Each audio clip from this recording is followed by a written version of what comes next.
Hey everybody, welcome back to We Are the Batman. I'm Mike. And this is Matthew. You guys are in for a treat today. A long, jam-packed sit-down conversation between the two of us and Scott Beatty, co-writer of Nightwing Year One, Batgirl Year One, Robin Year One, amongst other things. We got to have him on for what we thought was just going to be a quick hour of his time, and it turned into truly just one of the best afternoons ever. Yes. It was that whole what is that? Beware of meeting your heroes. Yeah, This was not the case. no, It was a fantastic conversation. He was very cool, very open. Chit chatted a little bit with us afterwards. But still it was just but it was just, awesome conversation to have. And just very rare. Like I've told you before, and I think we even discussed it. Like I've had the chance to talk to like Christopher Priest, Phil Hester, a couple other creatives, and they were really cool guys. But I wasn't like a huge fan of their work before I met them. Like right. meeting them went, oh, I should do this. This is the first time I've been a huge fan and then got to talk to that person Yeah. as far as writing is concerned. So it was very cool to have that time and to this thing that I want to know. Like why did Scott McDaniel write draw Nightwing Year One but didn't draw the others? You'll find out in the episode. Yeah, lots of great stuff to learn and glean. Things you might not even realize were possible to learn in this conversation. I've done my best to section everything out for you guys, but I implore you to please give the whole thing. It really, if you love comic books, it really is a conversation to enjoy. So sit back and please enjoy our conversation with Scott Beatty. Hey everybody, welcome back to We Are the Batman. I'm Mike, And this is Matthew. and we are joined today by our first ever guest on the show in almost 150 episodes. Author, one of the writers behind Batgirl Year One, Robin Year One, Nightwing Year One. The list goes on and on. Mr. Scott Beatty, welcome to the show, sir. Hey, thanks for having me. I'm honored to be the first guest. It It's all really downhill was. from here. It's no one else, because next week we're gonna get our buddy Robert on here and say, "How was I?" It's like, well, you weren't a Weren't comic Scott. book writer, Robert. Sorry. So, so yeah, we're gonna take some time to talk to you today. We are at the time, we're recording this Saturday, August 17th. This is dropping a couple days after the release of this new deluxe edition of the Robin. He's got it right there in front of him. The Nightwing Year One special deluxe edition, anniversary edition, in stores, available now. So please go check it out. What is that meme? Yeah, just yes. We have just got through at the time doing our breakdowns of all of these origins. We're gonna get into all this stuff in a little bit later. The first thing I think we wanted to get into though was, hey Scott, how'd you find us? Yeah, we're not big, so we're very Well, shocked that you. okay. So, truth be told, occasionally I Google myself, and I Google the things that I've worked on. Robin, Batgirl, and Nightwing has been very, very good to me, as they say, and I just kind of like to see what people are saying and any reviews. And when I come across like video reviews or podcasts, I like to do a shout out on my writer's blog, which is called Dialogue to Follow. And I'll post it there. And I always listen to make sure people are saying good things before I put it up there. But I discovered you guys, and you were very enthusiastic, and you enjoyed it. And I thought, okay, I mean, you are my people. So that's how we met. We strive to be everyone's people. We really we try as hard as we can. Yeah, Matt, I remember I woke up, it was maybe a day or two after the episode went up, and we have a standing rule with our friendship, which is Matthew Hasso is not allowed to just call me. If he wants to call me, he has to text me first, because he has the never ending habit of calling me when I'm in the car, when I have music playing, right when a breakdown's about to hit, and that drives me nuts. So the rule is you have to text me. I called him out of the blue and said, Scott Beatty just DM'd me, because I pronounced his name wrong. Sorry about that. Oh, yeah, I forgot about that. I think was it me or because I remember I think I You missed it. you corrected me, and then I incorrectly corrected you on the episode, and then Mr. Beatty corrected me. And Scott Beatty, I think is his name. Beatty. Beatty. Yeah. I was a former English teacher, so like I'm so like into phonetics, and so I'm a very phonetic reader. So that's Yeah, on me. it's funny. It's not an uncommon name, and of course you have actor Warren Beatty and Ned Beatty and the old Clyde Beatty circus. But people look at it and they say things like Beatty or Beatty, or the last one I heard was Beatty. And my family and I just got back. We went on vacation. We were in Iceland just last week, and my kids were very surprised that the Icelanders would pronounce it Beatty. So they thought, okay, if the Icelanders can get it, then I know. I'm the worst. English-speaking Americans can get it. It's a two-syllable name. And as somebody with a oft mispronounced last name, and my mother got married when I was young, so I had a previous last name that was also oft mispronounced. You think at this point I would be in the habit of just looking up how to pronounce people's names, but I'm a slow learner, isn't that right, Matthew Jasso? Yes, that is Yeah. correct. So, all right, Matt, go ahead. Matt, take it away from me, please. No problem. So so of course we did research on you, bring you Uh-oh. on the show, and I was very surprised, but I guess I shouldn't have been, is that there's this I consider a sacred Batman timeline. Now I know it's probably now been undone between 52 and Rebirth, but I have always quoted this timeline to Mike when we talk about ages of characters, and apparently you wrote that timeline. It was the timeline from Batman Secret Files Oh, way yeah. back in the 90s. So thank you. You have given me a timeline that I'm constantly quoting that I'm hoping still is legitimate. Do you remember Yeah, writing those timelines? oh, I totally do. That was the Batman Secret Files #1 and the Flash Secret Files #1.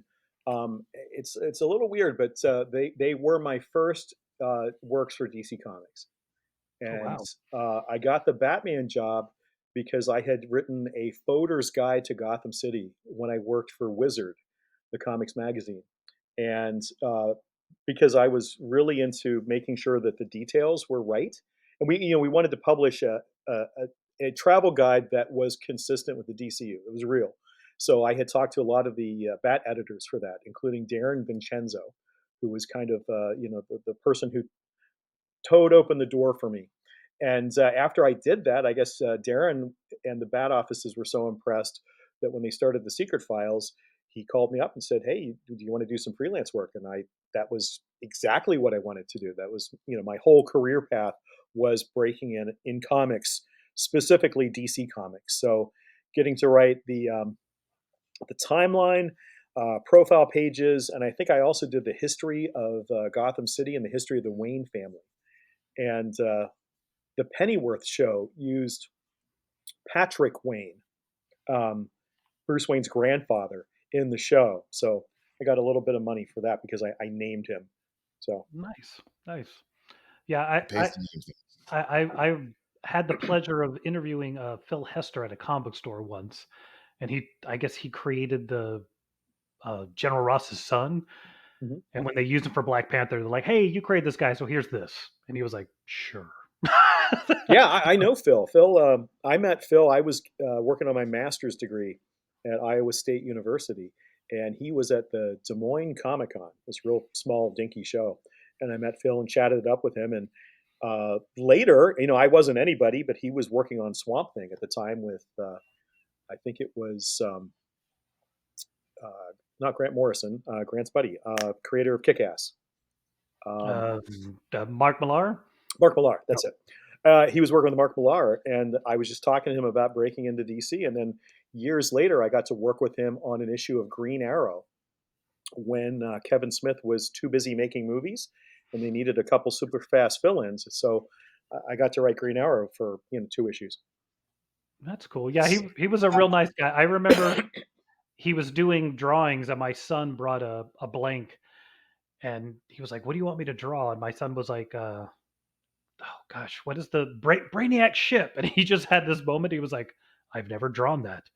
Can you show me a picture?" Mhm. So My son has a blank cover of, I think it's Teen Titans, that he drew Brainiac on, and he just thought that was like, I've never drawn it. Yes, this sounds fun. He was very nice, man. Yeah, Phil. You'll just show me a picture of that. I didn't even know that story. Phil's Yeah, legitimately one of the nicest guys in comics. I mean, that's thrown around a lot, but he truly is a super nice guy, just sweetheart. yeah, he was very nice. Especially like, it sounds weird, but like when somebody like that is nice to your kids, like that's always cool. Like, like, man, be mean to me, whatever, but be nice to my kids. But he was totally cool the entire time he was there. It was really nice. But enough about him. You're here. You're cool. Yeah. All right. Speaking of cool, so Ruse was my favorite thing out of CrossGen. Wow.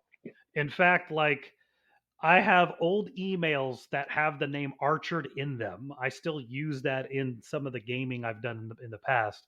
So I was very happy to see that you had written on Archered for on Ruse for a little while. How did I know? I'm guessing that's through Chuck Dixon, and I know CrossGen's kind of a thing. But how did you come into that? How have you enjoyed that? Does anything? Am I the only person Well, who's ever yeah, brought it up for you? I was well, Chuck and I, of course, have a long, long friendship in comics and working relationship. And when Chuck kind of went to CrossGen in Florida, in Tampa, um, the rule for CrossGen was you had to live there in order to work there.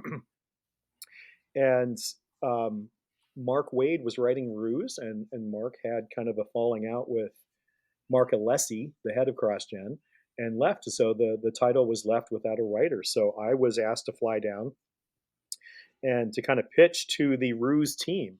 And the thing about CrossGen is that each book had its own like writer, artist, inker, colorist, lettering team. So it was kind of a group production. So I sat down with Butch Geis, Mike Perkins, and Laura Dupuy at the time, and now Laura Martin, and kind of pitched what I'd like to do with them. And I got the job writing Ruse. So Alessi wanted me to come to Florida like the other writers, but um, he did not own a university. My wife is an English professor, and I couldn't uproot myself like other freelancers could. So Mark had said to me, we have plenty of colleges in Florida. I said, yeah, but you don't own one. Yeah. So I was the one of the very few. I think you can count us on one hand of the creators who didn't move to CrossGen. And in the end, because CrossGen, ultimately fell apart, despite changing the industry and doing great things, I got to work from home in Pennsylvania. And at the time, too, I think I had mentioned I was writing Batman Gotham Knights, and I said I'm not giving up a Batman Yeah. title.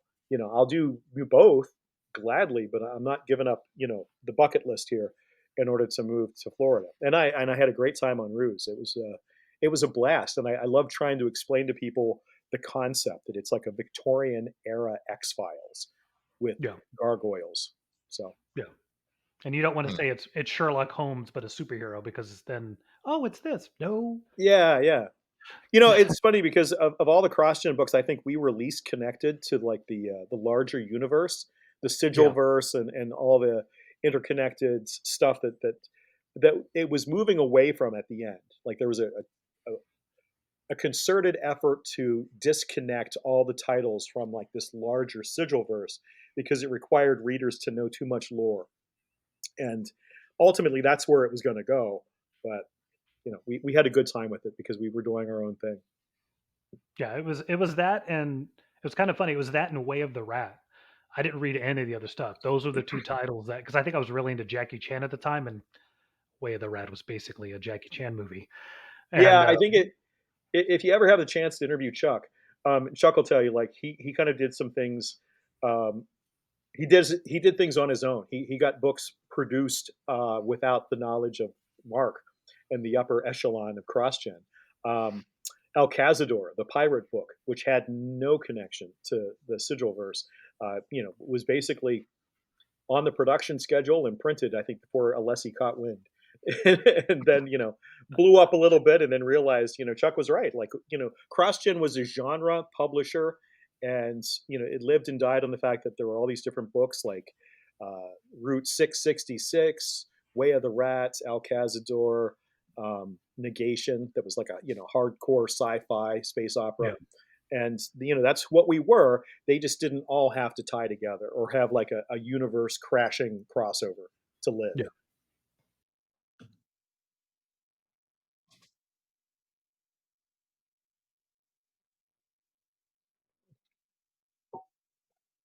Yeah, I think we really changed the well, I mean, all those great artists that the best of DC and Marvel. I mean, when CrossGen fell apart, Mark Alessi had to let everybody go, and Joe Quesada from Marvel flew down and had meetings with all the artists and like basically had books lined up for them right I'm afterwards. sure. So, but Like we were doing some cool stuff. Like Ruse was going to have. We had things called comics on the web, which were digital reading comics that had voice actors read the word balloons as you hovered your mouse over them, and um, DVD comics before that was even a thing. There was going to be a Ruse role playing game. Like they beta tested it at one of the megacons in Orlando that had I don't know, dodecahedral dice modeled after the enigmatic prism that was the MacGuffin in our story. Like all that stuff. gosh, They I were don't very even forward game. thinking. I don't even game, and you're making me want a game now. Oh Man, my god. okay, cool. Yeah, it was. I think it was like a modeled on Clue. Oh god, that makes Yeah. sense. That makes That's fun. sense. I remember you brought up your time with Wizard, and it's funny you mentioned that voter's guide to Gotham. I remember that issue of Wizard. I do not have it. There's no way in hell I do.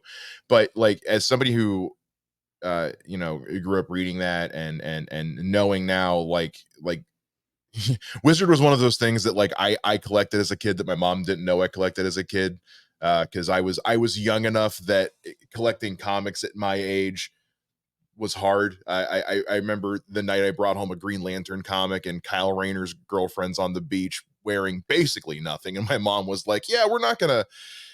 It was the '90s, so but getting to see like reviews of your work in Wizard magazine where you were working or had worked, what was that like for you to see one employer re- publishing reviews of your work from another employer? Um, I mean, it felt like wish fulfillment. Wizard was really good to me. Like it was my foot into comics. And when I left, it was kind of bittersweet because I went to Wizard and started as a copy editor and worked on the in the toy chest section. I was kind of the toy editor, and I had some small companies that were um, part of what my editorial duties were like corresponding with Broadway comics. I don't know if you remember them. I I think maybe don't. Valiant for half a minute, something like that. So, but I was brought on in order to kind of helm Toy Fair magazine, which is what I did. About barely a year into working at Wizard, I started Toy Fair for the company and hired two people, Matt Senreich and Tom Roots, and you might know those names from Stupid Buddy Studios and Robot Chicken. And we launched an irreverent toy magazine where the toys said and did awful things. And we made the price guide fun because the toys said and did awful things and the big shots captions we had. But it was Wizard was an entertainment company that loved the material, but didn't take it so seriously that I don't know. I think it kind of changed fandom. I think where we are now with the comic book movies wouldn't be that way without, Wizard and Casting Call and just the general tone and direction of where fandom was going. So I feel like I was at a good place. And then to have my work reviewed in it, I mean, Batgirl Year One was named Best Miniseries of 2003 in the year ending edition of the year. It's like, okay, like they like me still. And it should have been. Yeah, Right, I got to the point where I kind of felt I was freelancing. I was working for DC, but I was still running Toy Fair, and I felt guilty. It's not like I was taking calls or working on stuff at Wizard. I did it when I was at home, but I sort of thought that now's the time to jump to freelancing, and I probably did it maybe a year too soon because it was a little lean to start out. But Wizard helped me. They did magazines like Sci-Fi Invasion, and they kept throwing me like freelance bones.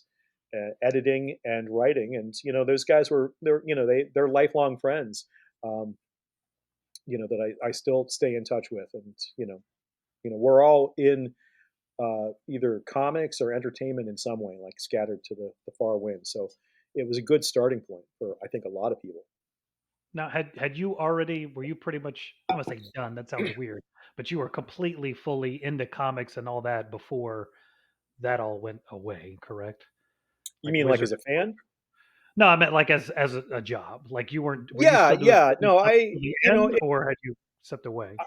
I was like barely like a year or two out of graduate school. So was my spouse. And we were just trying to like kickstart our careers. So she was trying to get into academics, and started in upstate New York at one of the SUNYs, and we were just trying to find our footing. And we've always had this relationship where she has enabled my writing, and my freelancing has kind of enabled her to seek out positions in other places. So the freedom of movement. And it also helped because I was a stay-at-home dad, so I got to be home half the time with our children, and where she could focus on her career. So we've really, one hand washes the other in our relationship. I couldn't have broken into comics without her. I list her up there with people like the DC editors and Chuck Dixon as people that helped me break in and made it possible. It's always nice when the spouse supports and/or is like, "Yes, tell me this random thing about what you're doing." Well, it's funny. Um, my wife Jennifer, in college, like I think I introduced her to Sandman because I was trying to show her that comics weren't just for kids; that they were really cool.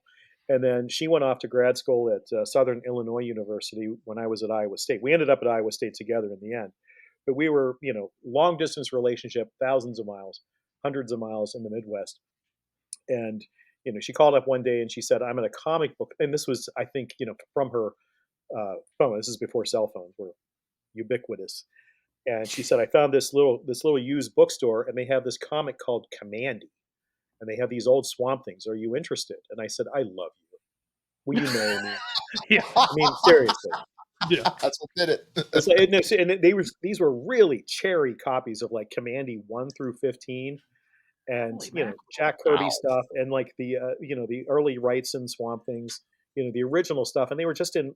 I don't know. Somebody loved these comics, and she's and they were reasonably priced, and she got them for me, and I'm like, you get me, you had me at Commandy. Yeah, that's insane. I love that story so much. I need to meet a girl that understands my love for comic books that way. You guys know what's up. I I lucked out. She had just been watching cartoons of like Justice League and everything, and the weird thing, I think the first comic I made her read was Top 10. I was like, if you like this is something completely different, but you can see what they can do with comics. And she took it and then brought it back the next time I saw her, and she was like, "Yeah, no, I see what you're why you like this stuff." Yeah, So my spouse has been very tolerant of all of it over the years. The highs and lows, the ups and downs, and our kids are unabashed nerds as a result. My daughter wants to be a puppeteer, and oh my wow. son wants to work in film, and so it's been a family that has been weaned on sci-fi and fantasy, and it's not really my spouse's thing, but again, she's tolerant. Yeah. My mother's been like that. My dad was a huge sci-fi fantasy nerd, and all of us turned out to be into it. So she has put up with so much over the years, and then in the years since my dad passed, it's like now she's like, "Oh, shit, now I have to keep it alive because it's what he would have wanted. Damn it." um, let's talk a little bit about because we've been talking about the going through the year ones and of that you've been working on. So we literally just did our review of Batman Dark Victory just this past week Okay. when we're recording this because they announced part 3 was coming this year, and Yeah, yeah. ignorant boys that we are, or at least that I am, didn't know Dark Victory was even part 2. So that was a learning curve for me. But it was so serendipitous that we stumbled into reading Dark Victory at the same time that we were getting ready to talk with you, and we've been reading your year ones, and I was curious how much of a Venn diagram there is with with particularly like with Robin and Nightwing Year One, and with like Batman Dark Victory, because seeing how that's kind of the intro, as it were, to Batman in that universe. What was there any kind of overlap as far as the process, or like notes from DC or anything like that? Yeah, no, I mean, I think out of the two creators, Chuck and me on that, I'm the one who is more mindful of continuity and making sure that continuity um, is acknowledged and addressed for the fans. Because I mean, every comic book story has at least one fan who lives and dies on that particular story and that piece of history. So I think later, when DC was marketing the books, excuse me, they sort of thought, okay, here's the timeline. Dark Victory falls here. I know we were mindful of the gauntlets, that when Chuck and I were putting together Robin Year One, we decided that there we didn't need to retell the origin. That's like the fatal flaw of every superhero movie, is that here, let's rehash what everybody already knows. So we wanted to pick up right after the Lee Weeks Bruce Canwell's Gauntlet, which is Dick's final test to become Robin. So we're not going to rehash that. We're just going to jump right into it. And this is like kind of his formative time. And it was Chuck who wanted to use Two-Face as the primary antagonist, because a lot had been done in Prodigal, like the post Nightfall, Night's End, that sort of thing. That so we're going to harken back to that. But I think despite Rebirth, despite New 52, and all of that, the Batman universe has been the one least affected by every single reboot, until like more recently. Yeah. Like year zero and stuff like that. I think if anything, it's probably been an attempt to kind of update technology and stuff that's for the most part we tried to avoid. Um, I think in Batgirl Year One, there's some like big PCs and stuff like that, but we were conscious of trying to not anchor it, and knowing that we had that style, that animated kind of noirish style, that we could play with car designs and other stuff, and reference technology, but not be anchored to it so much that it made it look dated after a while. So I think there is an effort to say that, look, in the timeline, you've got the Gauntlets, you've got Dark Victory, and then Robin Year One, and then from there Batgirl Year One and Nightwing Year One. Excuse me. And I know that when we were doing Nightwing Year One, there was a lot of thought on my part of how to make this fit into Tales of the New Teen Titans and the Judas Contract. And I wrote about it kind of extensively in the introduction for the new edition, about, there's some unanswered questions I had as a fan, because the Judas Contract was at breakneck speed. And, suddenly in the end, Dick says, "Hey, I'm Nightwing. Yeah. Here's this shiny silver suitcase." And like, so our efforts were to say, okay, well, during that time, what happened? And if you know anything about like the DC continuity at the moment when that was happening, Dick Grayson was out of the Bat camp. All right. He was over in Titans, and there wasn't a lot of sharing.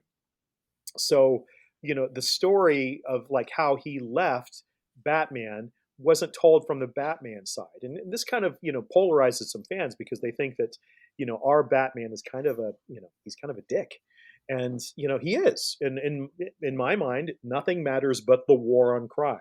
So if he perceives Dick or any of the other squires as not being fully devoted, you're fired. He's very, he's emotionally stunted. He became Batman when he was 11. Everything else is, a glamour. It's a costume. So I always thought when writing these things that the Easter eggs were important to the audience, because it shows that we care as much about the history as we do telling a new story. So that's really where I come from. Easter eggs and stuff like that, especially from a world building standpoint, is where guys like me and Matt just start drooling. I mean, we go gaga for stuff like that. So Well, so when yeah, we like, see it, we greatly appreciate it.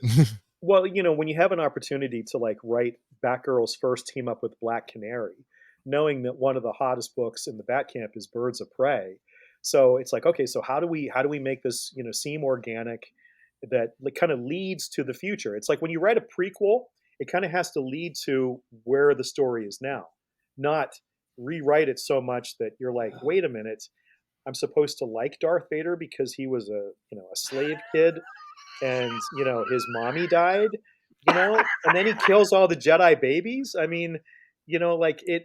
I don't know. Like you can tread new territory, but you can't rewrite the book so much that fans are like, huh? Yeah, You know? the breadcrumbs are there so you know where it's going, but not so much where what? Yeah. Like, because that was what I really liked.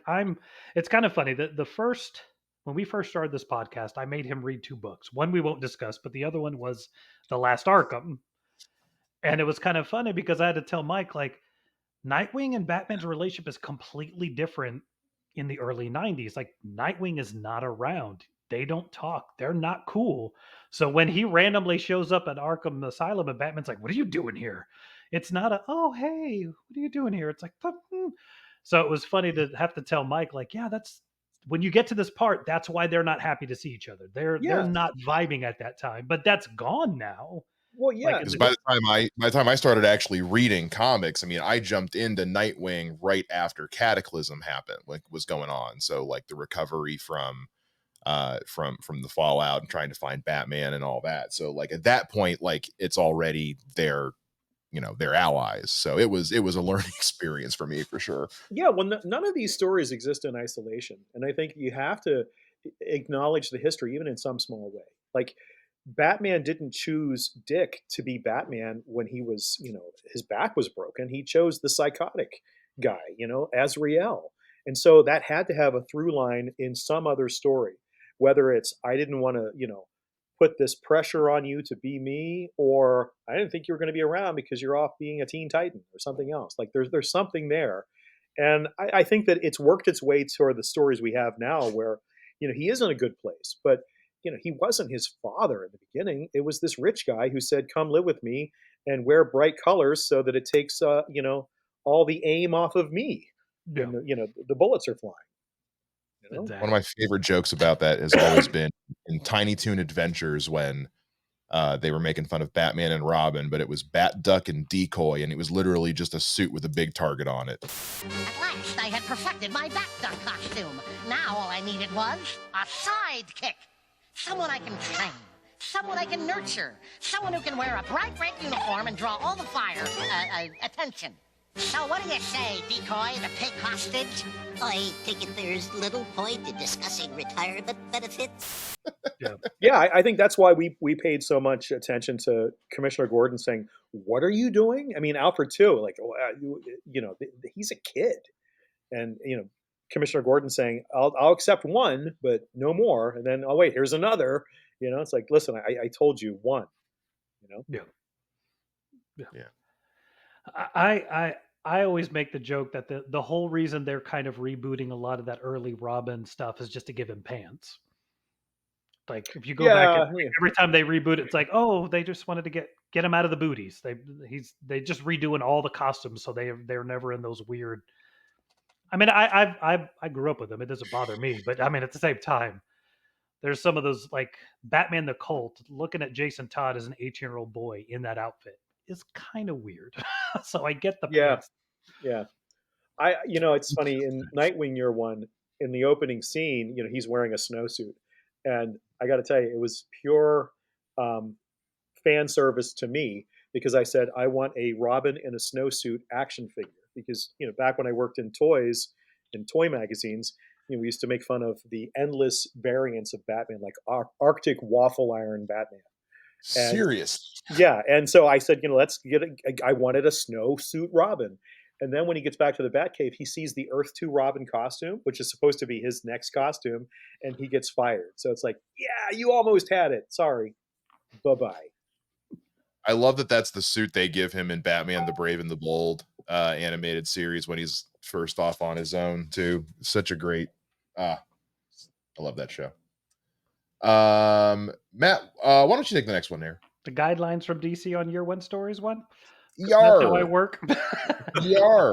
I mean, I know like you and Chuck work together, get to do the things. Is there anything that DC will tell you, hey, we want you to do this Year One, don't do this, lead it toward that. Do they give you anything like that? Or do they just say, have fun, just make it entertaining? No, I don't think we had any real restrictions. It's fun for me because I keep everything regarding the correspondence. That's how I was able to put some of that stuff in the Nightwing new edition. Chuck and I were talking about it, and I went to Chuck and pitched him Robin Year One, and it was Chuck's idea to basically say to DC, "Why don't we have a bookshelf of these? You know, like this, you could fill a bookshelf with every single character." Yeah. Based on the success of Batman Year One, which was probably one of the first trade paperbacks, first hardcovers, has been reprinted endlessly, artist editions, absolute editions, etc. So when we went to do Robin, I think we basically just said, "Hey, we're doing this. It's not a retelling. It's the first year. Bad stuff's going to happen, but it's going to be the arc of their relationship as he accepts Robin as a full partner." And that was it. And then they came back to us and said, "Hey, can you do it again?" And we did it with Batgirl. And then it was a third time they said, "Let's do it with Nightwing." So the format changed. Robin Year One was like a prestige. It was sort of that glossy cover, 4 issues, 48 pages. Batgirl was single issue, 9 issues, about the same page length overall. And for Nightwing, sales on the title were kind of flagging at the time, and it was approaching like the centennial issue. So the decision there was to kind of put it in the regular monthly series, but have it come out bi-weekly. So we were coming out 6 issues in 3 months, 101 through 106, Nightwing Year One, and the emphasis was on here's this storyline that brings back not only the best-selling creative team Chuck Dixon and artist Scott McDaniel, but the Nightwing or the Robin Batgirl Year One team of Chuck and Scott. So it's kind of the best of all worlds there. And it's really it's weird because that one thematically looks a little different because it's not in that same kind of Javier Pulido, Marcos Martin animated-ish art style. It's fully Scott, but I think it stands on its own because it is from a different era. Nightwing was from 1984, not 1948. Yeah. But it's also you kind of answered my question now, but Scott hadn't drawn Nightwing for what, 5 years by then? He just comes back to because I know he went to Batman. So that I was curious like why he came back for the Year One instead of bringing Marco, but that makes complete and total sense. Yeah, it was it was reuniting the Beatles in a sense, and it did. It's funny because there's this with any like first issue, like the first issue sells well based on the fact that it's a first issue, but there's kind of a precipitous drop off with every issue after the second and third. We didn't have that with Nightwing Year One. Each subsequent issue sold better than the last one. So all of those sold out in 2005. Then the single trade paperback sold out in 2005. And then we didn't have the hardcover edition, the first deluxe hardcover, which was released during COVID. And then that sold out. And, like I said, I Google myself occasionally, and I've been tracking the fact that the original Nightwing Year One trade paperback was selling for like $250 on eBay. And I kept emailing DC and saying, guys, why is this not in print? Like Batgirl and Robin were in print, but Nightwing wasn't in print. And, I learned later that there were some political issues with, certain administrators at DC and, stuff like that. But now it's back. So hopefully they'll keep it in print. Because not for nothing, it's the only one that doesn't have its own Wikipedia page. And I don't know who's in charge of making Wikipedia pages, but like it took us forever just to get one for the new Cape Crusader show. So I want to have a conversation with Wikipedia about that. Maybe people just don't like Nightwing because Nightwing Year 3 also doesn't have its own, or Batman Year 3 that has Nightwing in it doesn't have its own collected edition as well. And hands down, he's like DC's #1 popular character right now. Like he has surpassed Batman and Superman in popularity. As he should. Yeah, Jim Lee. I mean, DC's been saying we've talked about it on this show that like they've been putting their money, not their money so much, but like they're backing Nightwing as their #1 guy right now because I mean. Tom Taylor's run alone was really good stuff. Really Yeah, good I, stuff. I Mm. just so yeah. It takes me, and that leads me kind of into my next thing was, I've loved all three of these, but I think Batgirl Year One by far has been my favorite, and we talked about it when we reviewed it, and I'm gonna say it again here. If anything, it just made me so much angrier that that movie got canned. Oh, I just me too. Me too. I know you talked a little bit about it, and we'll mention that you talked a little bit about it on Dollar Bin Bandits.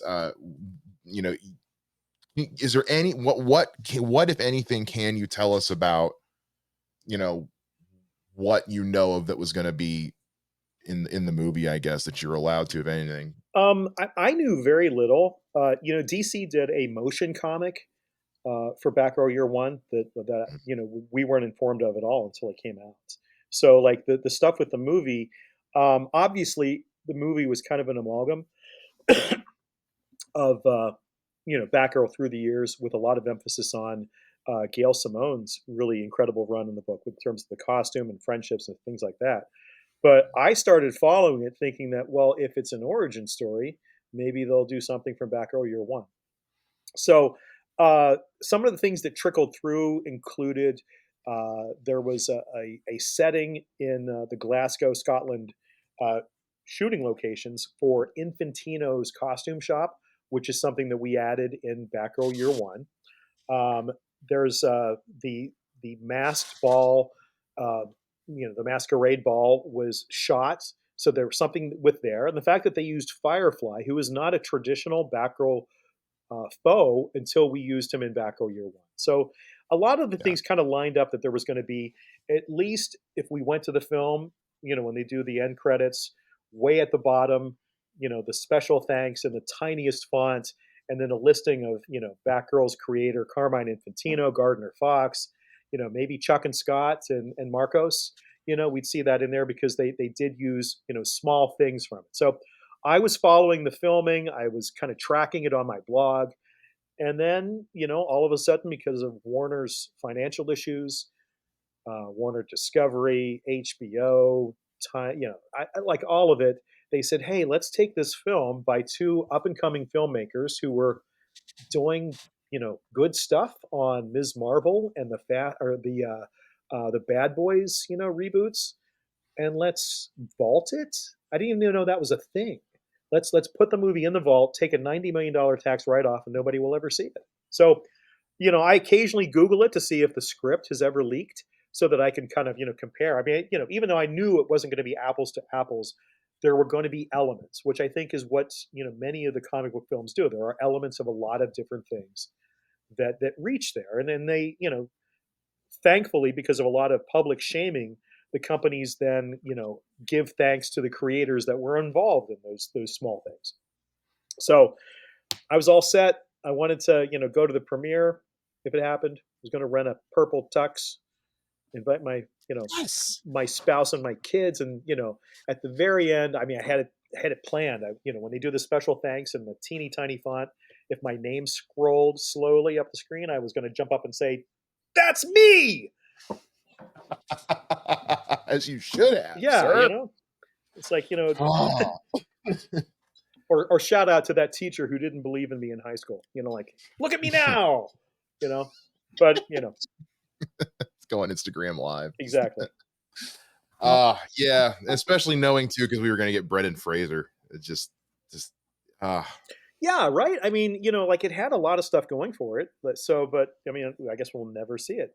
However, knowing that James Gunn is in charge of the DCU and he seems to be very devoted to classic storylines and being, faithful depictions, not Snyderverse dark, depressing stuff, that, maybe there's still a chance. So, If but let me ask, go ahead, man. no, go ahead. Sorry. I was just going to say, like, this has been a long running story because years ago, they were going to do Batgirl Year One as an animated movie. And Bruce Timm and Lauren Montgomery were all set to do it. And then the first Wonder Woman animated film tanked. And so the perception was that female led heroine-led films would not do well. So they put the kibosh on it. Then Same thing later, happened with Wonder Elektra, comes out. didn't it? What's that? Didn't the same thing happen with Elektra when they did Elektra after Daredevil? Like, I mean, it was also a Yeah, bad movie. yeah. I mean, long oh, before Gal Gadot in the first Wonder Woman film, and like the perception was nobody's going to go see this stuff. And they are kind of hit or miss, like any superhero film, male or female. But the fact that Bruce Timm and Lauren Montgomery were going to do it, and like, my God, it's going to look great. And then no. So well, I mean, go ahead, Matt. would you rather them, given that you worked with Marco twice, and I don't know if you could have brought him back for Nightwing 1 if you would have, but would you want them to do it as an animated thing, or would you prefer them do live action and maybe bring Leslie Grace Um, That's a grace. back? I guess then I would have said yes. Now, given the amount of material that is pushed out, like the streaming appetite, means like a lot of things are just really kind of pushed through the Play-Doh fun factory of network creation. Um, I think live action would be cooler. In my head, I've seen people that I think would be great for the roles. I don't know if you guys ever watched the Lost in Space show on Netflix, the reboot. I watched Um, the first season. Yeah. yeah, the young actress who played Penny um, with red hair. Yeah. I thought, oh my God, there's Barbara Gordon. Oh, Like yeah. she wasn't, Okay. like a pop star diva. Like it was just a smart, capable young woman. I thought, well, there's Barbara. So. Mhm. Um, yeah, I guess I'd love to see it live action, big screen, like folded into that larger DC entertainment universe that James Gunn is making. I mean, that'd be really cool. So Yeah, yes. Yeah. I mean, look, hashtag and James Gunn we trust, even though I secretly do low-key like the Snyderverse, but that's a me thing. yeah, Let's see, I it's written hashtag to James every so often when I'm pushing like the year ones. I'm like, hey, you know, yeah. Oh, we do a whole segment on this podcast called The Gun Show uh, because we are eternal gluttons for Notice Me Senpai. there's one other thing with the Batgirl film. Yeah. Early on, the reason why I started looking at it more closely, uh, Leslie Grace, the star, it was posted on her Instagram, at her, I guess her grandmother's birthday party or something, and she had Batgirl Year One. She was like, and then when they came out with the first image of the costume, the quote was from Batgirl Year One. So I thought, okay, this has to be some kind of mentor text that they're using for either the characterization or they gave her a stack of comics and said, read these before playing this role, and that made me think, okay, maybe they are using it somehow, somewhere.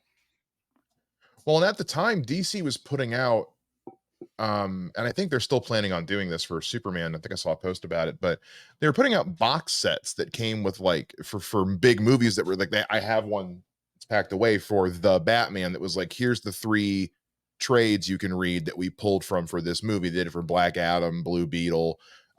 So I can only imagine that had they gotten around to putting the movie out, Year One probably would have been one of the ones in that box set. Yeah, I had been talking to Collected Editions, and I said, hey, you're going to re-release this, right? When the movie comes out. And they said to me specifically, yeah, we're talking about a photo cover where they would take Leslie Mhm. Grace's Batgirl and then use that. And I said, that's great. That's awesome. You put that in Barnes and Noble, Amazon, Books a Million, Targets. People are going to pick it up. That's awesome. Yeah. I really I hope they continue with those box sets because like I remember them showing those at the end of every movie trailer was like, hey, if you're excited for Blue Beetle, read these 3 books. And I'm like, yeah, get people exactly. So whenever we get around to putting out how is it 2024 and there's never been a Nightwing movie? I don't know. But whenever we get around to putting out a Nightwing movie, let's just put out the Bat Family box set. Well, That's what we just got. I, I mean, I have thoughts on that. I think the reason why they haven't done it is because no one has taken an approach to the DC universe the way that Marvel did. Like it's like every film kind of dovetailed into the next one. Like they're somewhere. I hope they archive it. Is like a giant whiteboard, maybe like the size of a city bus that has an outline with flow charts that kind of led from Iron Man to Avengers Endgame. And by the time you get to Avengers Endgame, spoilers, people, when Tony snaps his fingers and we get that moment, or Captain America picks up Thor's hammer and the crowd erupts. I'm so glad I saw that at the movies and not on a streaming service, that I got to feel the seismic shift in the arena when people saw that moment. So like Marvel has done it so well, DC not so much. The fact that we've got Elseworlds coming out at the same time as the rebooted DC universe, I don't know. Years ago, I used to think, how the heck are we selling Harley Quinn in Hot Pants and Suicide Squad and DC Superhero Girls, where she's just a scamp of a preteen girl who plays tricks on people, and then we've got this other version. Like, how does the R-rated version and the G-rated version go together? Like, the branding of these iconic characters, I think, was done, I'm going to say poorly, at the risk of burning bridges, but like, I don't know. I think now they're trying to get it together. Like, when you have a single mind, like you've got, instead of Kevin Feige, you've got James Gunn and, the other dude. Peter Staff. Yeah. Yeah, I agree. I think you're right. I think for too long, and we've seen it happen with things like the Universal Dark Universe and a billion others, where we're going to launch a cinematic universe, but to them, a cinematic universe is just a bunch of movies that reference each other. It's like, no, what Marvel did right was they had a plan and they followed the plan. I remember being a couple years when I was in college, one of my professors was old friends with a guy named Craig Titley, who was he's a screenwriter, and he at the time was working on Agents of S.H.I.E.L.D. and all that. And so he would come do workshops at our school, and we had to sign NDAs at the time because like we were workshopping episodes of Agents of S.H.I.E.L.D. that hadn't come out yet. Right. So it was like, yeah, we're going to show you this thing and show you the script, sign this thing, or it's a little red laser dot's going to, if you talk about what you see. So, the way that he would show us, just like, here's just the whiteboard for just this show. I mean, like, yeah, it takes, you've got to Charlie Day trying to figure out where Carol is and spinning yarn on the wall. And yeah, and you're the guy who put together the Voter's Guide to Gotham. If anybody knows the importance of the details, it's you. So yeah, well, I mean, I'm not unfamiliar with NDAs. Also, I had to sign one. I wrote the Batman Begins visual guide for DK Books and the comics adaptation.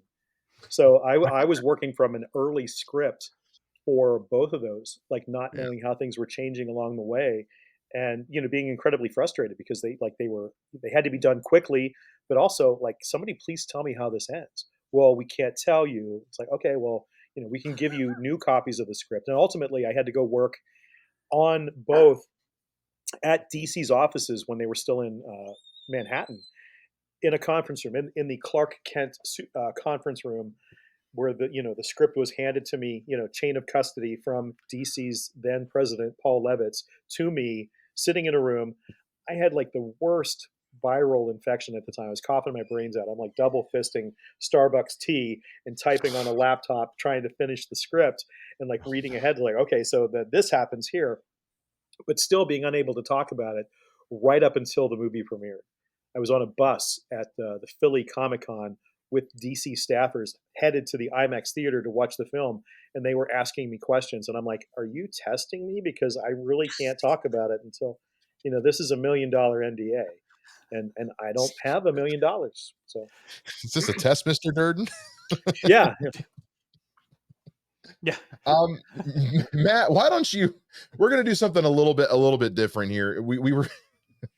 We haven't interviewed anybody on this show before, so we're like, what's something everyone does on every interview show? We're gonna hit you with 5 rapid fire questions that are all DC Batman centric. These are all fun. These are not meant to be. These are just meant to be just pull it off the top of your head, Matt. I'm gonna have you take this from. Okay. All right. I know Dick Grayson has starred in most of the year one stuff that you've written, but is he your favorite Robin? Yes, I love Dick. That is the right answer. Take that. Yeah, Dick Grayson. I would say that I have 3 favorite comic book characters. Dick Grayson is my favorite because he got to play in the Batcave, and he is he's the one who grew up okay despite everything else. So I think he's probably the most optimistic hero in the DCU. And I think they did something. Mark Waid did something with him in Absolute Power #2, where it's like even the old guard, Superman, Batman, Wonder Woman, are like, hey, that kid turned out okay. So yeah, obviously he's my favorite. Yeah. So Lord. All right. Do you have a favorite Nightwing costume? I have a fondness for Disco Nightwing. Okay, he's there too.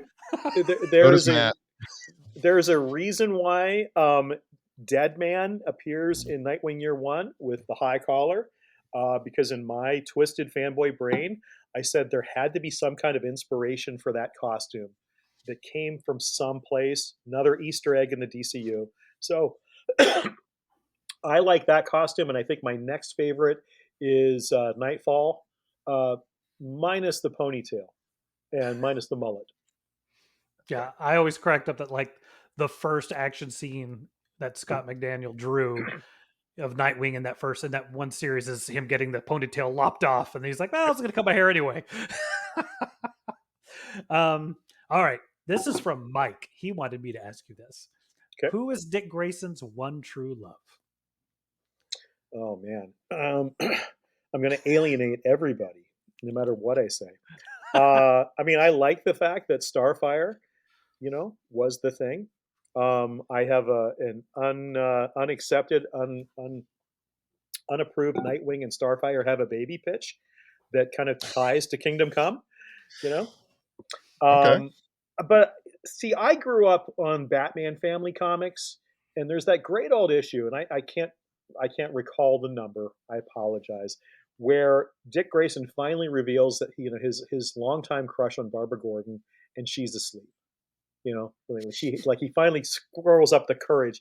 He's fought every Batman foe, with great bravery, but it takes everything he can muster to say, Babs, I love you. So when we were doing Batgirl Year One, it's like that's his first love, and he's been with probably too many partners, because I think various Dick Grayson writers want him to hook up with somebody else. But I think it goes in order: Barbara Gordon, then Starfire. Could he end up with Starfire? I don't see why not. I mean, they had a long-standing love, but you've got Titans Nightwing and Batman Nightwing, and somewhere in the Venn diagram, there's something in the middle. But I don't know. I see him with Barbara. Correct. I mean, there was a right answer I was looking for, but well, I think too, you have to pay a lot of attention to the fact that one of the greatest comic books ever written is Birds of Prey #8 by my friend Chuck Dixon, where it's the Greg Land cover where he takes Barbara to the circus and ties her legs together. That's really sounds bad. He binds her legs in a way so that she can get on the trapeze and she's not flailing around, and he gives her the sensation of flying. And it's a I guess in television they call it a bottle episode, but they're not fighting anybody. He just shows his complete undying love for her, whether she's can walk or not, by taking her and allowing her to fly with him on the trapeze. And I mean, if there's a dry eye at the end of that issue, if if you're not moved by it, you are cold and dead inside, and you should just quit. So that's the Barbara Gordon, and I remember seeing the original art. I was up at DC when that came in, and Chuck had shared lots of scripts with me over the years, and I'm like, man, I said, you're going to be known for this one, and that's going to be a favorite. Out of the thousands upon thousands of things he's written, that's one of the best issues. You just nailed it. Yeah. Well, yeah. Have I showed you this, Mike? There you go. This nice. is a statue. You have not. Now this is a cool statue, but what's wrong? You is are it has to be hung up. Oh. So it's supposed to be hung like this. Yeah. But the problem is, everywhere in my office, I can only hang it this way, and you're just looking at Nightwing's butt. So I just set let's be honest. If there's a part of Nightwing you got to look at, I mean, calling back to our earlier conversation, DC has realized the power of Nightwing's butt. Yes. They have. I mean, one of my favorite things in that Nightwing run is when Flash says, "We don't need to protect your face. It's too pretty. No one will ever actually try to damage it." It's like, yes, he is canonically super handsome. See, And but he doesn't. I think most of the creators have said like he's not aware of it. I mean, he's aware, but he doesn't. He's like he doesn't have that kind of attitude or self aggrandizing personality. No. He's a chick magnet, and he doesn't know it. Matt is always trying to get me to watch Teen Titans Go, and it's just not for me. But one of my favorite episodes is the one where everyone discovers Robin is so handsome that it's a superpower because he starts taking his mask off and villains start surrendering. So Right. it's one of those. It's like, yes, this is why he can't know how handsome he is, because he would use his powers for evil. Matthew, I got to say, my favorite episode is when they recount the origins, and Starfire comments on Robin's origin, and she says that all of that is the sad. yes. That's funny. I think my favorite one is when they go into the future and they run into Dick Grayson as Nightwing. Oh yeah. And he has the baby, and they're like, "What's that?" He's like, "It's a baby." And they're like, "No, on the back of your head," because he has the mullet. The mullet, yep. And the baby Bjorn in front. Yeah. Yes. Like I think it's impossible not to make him cool. Even with the mullet, he's cool, but I don't know. There's a recent Imaginext figure. I think I showed the picture to Mike, and I was like, "What did they do to him?" It was too much. you did, and absolutely not. Yeah. But no, yeah, Nightwing is definitely my favorite. He always has been. It's I think you and I are probably closer in age, but I grew up with these, Super Friends and him with the records and all Dick Grayson as Robin. So once he became Nightwing, Nightwing becomes my favorite guy. So I just think it is insane that he has not become that thing. But I think part of it too is like there's so much to tell about him that either you just give him his own movie and spend the first 15 minutes explaining who he is, or you've got to have 18 Batman movies, because getting him to the point in a live action where you get him to be Robin and then he becomes Robin, and it just, I don't think the Batman movies don't last long enough in their canon to get to the point where you could really do his story justice. At least that's kind of been my thing. yeah, my theory is that these characters they've been around so long. They're American, they're archetypal. We know the origins. Even anyone on the street can tell you who Superman or Batman is or Wonder Woman. So why spend 30, 40 minutes of the movie retelling the origin? Why not just drop right into it? Go in like Lethal Weapon 2 in the middle of the chase. We know who Batman is. We know his shtick. We know, every James Bond film doesn't recap James Bond's origin. Yeah. Which we never really knew anyway. It's, he has three major things: shaken, not stirred, vodka martini. He has a license to kill, and he's, he likes to, meet the ladies. That's it. That's Bond until like the reinvention of him. So you focus on the core aspects of the character. I think it was, I've talked about this before, but like Chuck has said, like some of the best costumes are superhero costumes that a 7-year-old can draw from memory. And that always stuck with me. And after writing all of these timelines and secret files and encyclopedias, if you can get to the point where you can recap Superman's origin in a single paragraph, 4 sentences, and get everything, all the most important parts, then that character is fully realized. If you have to write an entire page and people don't understand where they came from, then that character's not going to endure. That's why I like that from what James Gunn announced, and I hate to keep taking it back to that, but like with what he announced with his initial thing with DC, which is they're starting with, Batman Brave and the Bold with Damian as Robin. It's like, yeah, come on, guys, let's just, regardless of my personal feelings on Damian Wayne, it's like, guys, okay, look, we know the story. We know the story.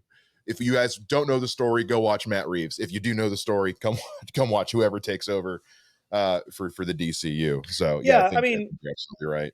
It makes sense with Dick Grayson because you've got a kid Batman became Batman when he was 11. So he sees somebody who has the same origin as him, same reason to want to do it, and he wants a friend. I mean, being Batman is lonely. So, Robin gives Batman hope. So start there.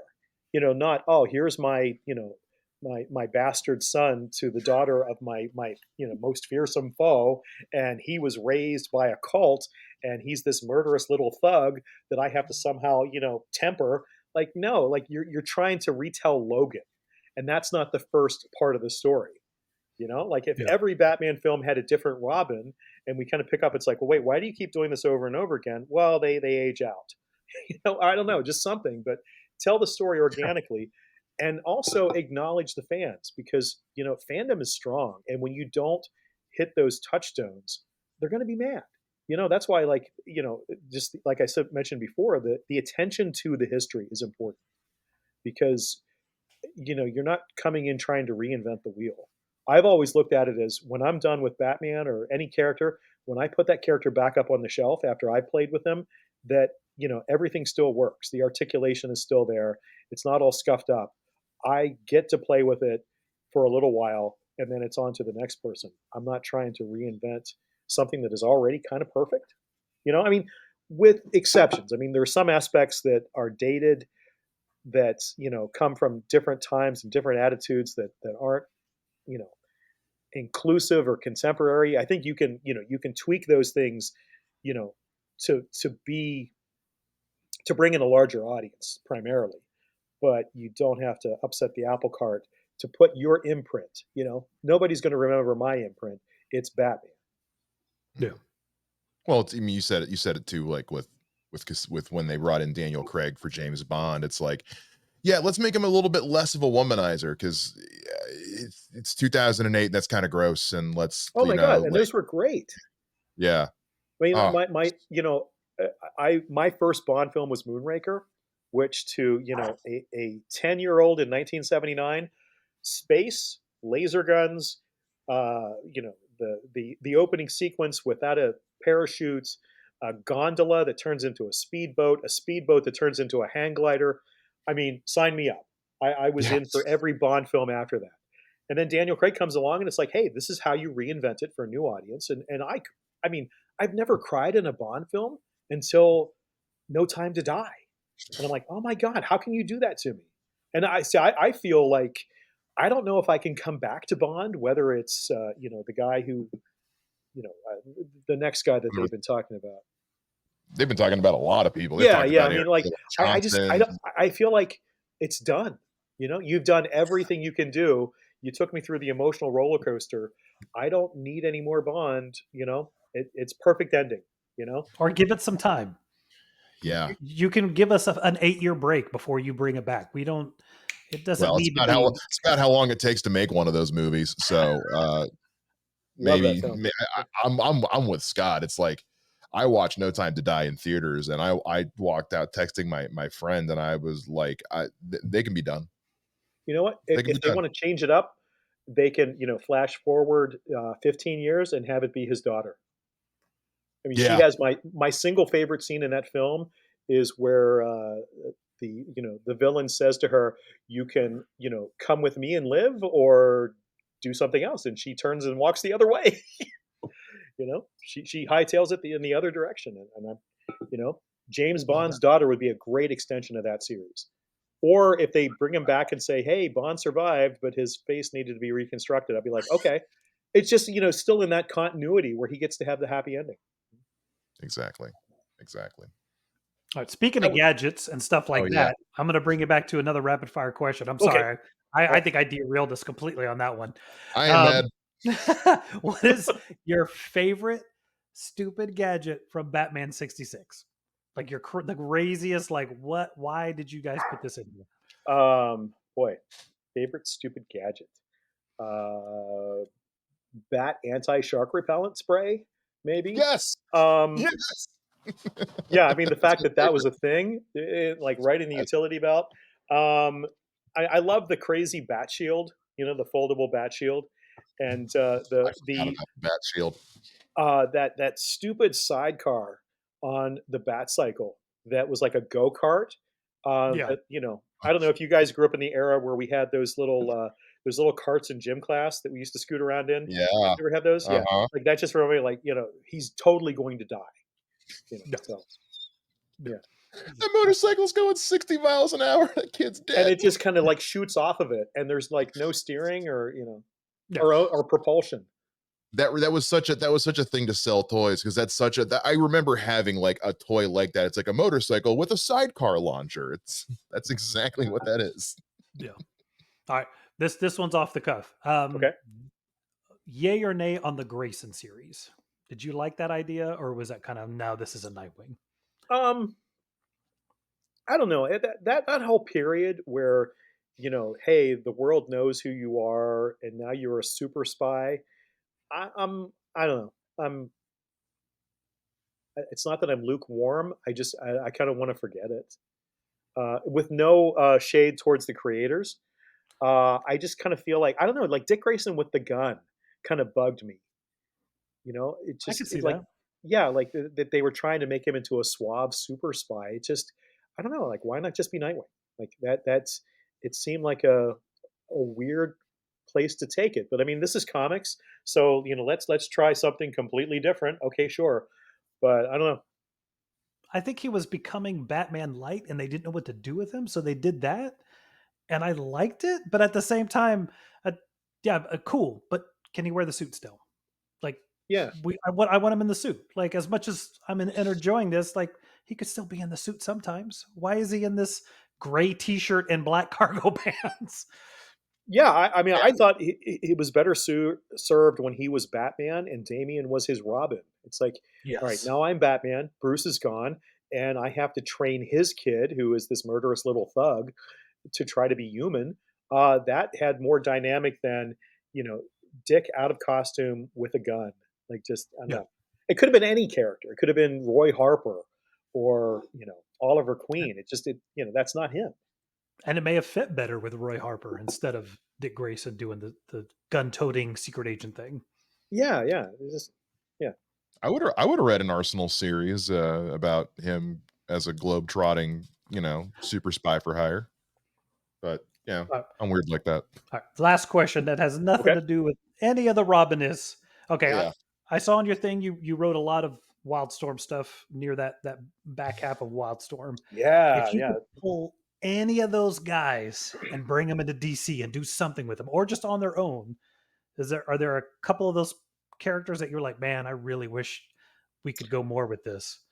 So I think I have to preface this by saying that so I wrote a bunch of stuff during World's End, and I was approached by then Wildstorm, I guess executive editor Ben Abernathy, to be part of that whole let's blow up the Wildstorm universe, which I was all in for, mainly because every single like Crisis Secret War kind of crossover ended with the status quo being restored or Yeah. reboot.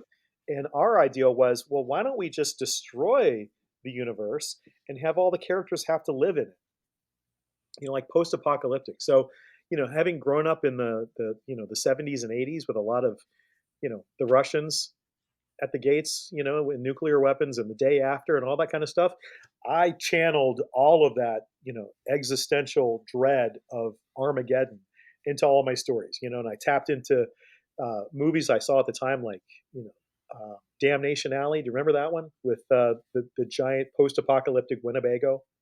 George Papard, Jan Michael Vincent. Yeah, Sounds check it out. vaguely familiar. It's Vaguely. okay. They cross the barren nuclear landscape of America in this, post-apocalyptic Winnebago. That's kind of like Arc 2, that old Saturday morning TV show. Okay. Zombie films, like all of it, Planet of the Apes, like any post-apocalyptic trope. So I got a chance to write the middle and final arc, which was Wildstorm Revelations and then Number of the Beast. And in Number of the Beast, I created this whole golden age of Wildstorm characters with Chris Sprouse that had never been seen before. And of course, they're modeled on, the usual suspects, the Justice League, the Avengers, and, I had a Swamp Thing analog called Tumbleweed, who was created at, the nuclear, test site in the desert. So the plan was, after all this, to kind of bring some of those characters back. So I had a series based on Engine Joe. He was that big Iron Man-like character in seafoam green, like an old Edsel. And of course, he's like a robot man, but like only his head is intact and some of his vital organs. Everything was destroyed by Detroit automakers that didn't want him to come up with the water-fueled vehicle. So the opportunity was to bring those characters back, and I had pitched a series that was in many ways inspired by Inglourious Bastards, that would have World War II era Wildstorm characters doing Inglourious Bastards like bad things to Nazis, like fighting in the war and like really taking it to the front lines. So that was one thing, and some of the other stuff that I totally revisit those characters. I thought they were really cool. I was introduced to like Gen 13 while I was at Wizard. Didn't really care for it until I wrote the characters, and I was lucky because I got to work with Mike Huddleston, who was had this really moody, atmospheric, post-apocalyptic art. Dan Hipp, who is the production designer and one of the head honchos on Teen Titans Go, did a fill-in issue with Gen 14, which was kind of like the next batch of Gen characters. So yeah, I got to do some really cool, fun stuff, and I'd love to revisit it. I had actually pitched a Gen 13 reboot for either Rebirth or New 52, I can't recall which, where the Gen 13s were based on a group of gamers who created, virtual avatars of who they wanted to be, and those were the Gen 13 characters because they were all, buff and athletic. When Yeah. instead you've got just a group of kind of, nerdy kids, not all necessarily the same gender as their avatar, in the way that like some of the characters were in Ready Player One. Yeah. And that was the idea, is that they get stuck in their avatars, and some like it and some don't like it, and that would be the character antagonism and the conflict for that. So sorry, long story short, yeah, No, I had a that's lot of fun cool. with those characters. But again, I like that idea. the thing was, because it was the end of the world, we got to do all kinds of crazy stuff. I had one issue that was a complete homage to Mad Max, Planet of the Apes, I Am Legend, and I'm trying to recall Logan's Run. And we were approved right up through scripting and art, and we were ready to go to press, and DC's lawyers got nervous, and so they made Mike redraw the pages. I had to come up with like different script, which I did for free so that they could pay Mike to redo the art. And I posted the art on my blog of like these homages to different post-apocalyptic films in real time that DC's lawyer said, yeah, no. It's too close. It's too Too close. close. I mean, you literally have, Zira from Planet of the Apes, Fair. I think I'm done with my rapid fire. Mike, you got one you want to toss in? Or you? The main thing I wanted to ask, because you are, you mentioned you are freelance and your wife teaches. You've got the new collected, the deluxe edition, anniversary edition. I never know what to call it, coming out now. What's next? I guess is the big question. I know you've got something coming up with Green Arrow here in 2025. No. That's I posted that on my blog. It looks like the Green Arrow omnibus that's coming out in 2025, the Archer's Quest that collects Kevin Smith and Brad Meltzer's run, will finally collect the 2 issues that I wrote during that run. Oh, And the story, and I chronicle it on my blog. I got a late afternoon, maybe pre-weekend call from Bob Schreck, who was the editor in Green Arrow. And he said, I need 2 issues. Do you want to write 2 issues of Green Arrow? And I need them by Monday. And I'm like, well, why? And he said, well, Kevin's busy. And this was when Kevin Smith was writing it. And Kevin, I think chronologically at the time, was working on Chasing Amy, or if not Chasing Amy, it was Clerks 2, something like that. So he was busy dividing his time between being, director, actor, and, comic book writer, fulfilling his, vanity projects for comics. And that's no shade towards Kevin. but they were worried that he would fall behind and that it wouldn't hit the production schedule. So I got to write 2 fill-in issues that could be slotted into the regular run at any time. And so I did one where Ollie is trying to recover the lost Arrow car, which is currently being bid on DC Buy, which was an analog to eBay at the time. This is what, 2002, 2003. So this is still when eBay was new, and Peak he's eBay. he's bidding against the Scavenger, which is a Superboy villain who liked to collect DC relics. And so that was one that was illustrated by Sean Martinbrough, who does Red Hood right now.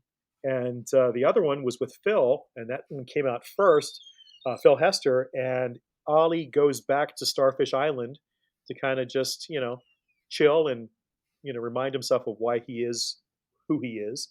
And he gets stung by a jellyfish. And so while he is kind of swimming in fever, Count Vertigo strikes. So there's nothing like, being dizzy and, having jellyfish sting fever, and your arch villain is, got an axe to grind with you. So they were 2 bottle episodes that I wrote and turned into DC, and I got to write them, and they published them. But whenever they collected the runs of that title, because they're not part of the regular storyline, they've always omitted them. So finally, I get to be in the Green Arrow omnibus with those 2 issues. So that's coming out in 2025. That's what that was. Okay, that's really cool though, that they're finally putting that in there. Yeah. No, I'm really happy. It's been reprinted in foreign editions, but just never domestically. And I think they've been on Comixology, and before that, DC Online. So, but to answer your question, long form, I teach creative writing and comic books at a charter high school for the arts in Eastern Pennsylvania, and kind of divide my time. I've always divided my time between writing and teaching, sometimes one more than the other. But kind of like the day job is teaching high school to a lot of aspiring writers, and I do my writing on the side. So I'm happy to promote the box set of all the year ones, which is coming up in September. I'm working on a collection of poetry that's inspired by growing up in the 70s and 80s, a lot of pop culture references, stuff like, seeing Jaws for the first time as a, 6-year-old, weekly reader in the schools, action figures, Boba Fett, with the rocket firing backpack and waiting at the post office box for that. So that's something that is going through edits right now, and I might self-publish it. But I'm always, got something out there, always the next thing. So it's as a freelancer, again, I've been, helped and enabled by my spouse, but we've kind of divided our lives between teaching and writing and raising kids, and my kids are headed off to college, and now that that's happening, I have a little more time to write and pursue things. So I have one thing that's off at DC's Young Readers that I'm hoping that might get some notice.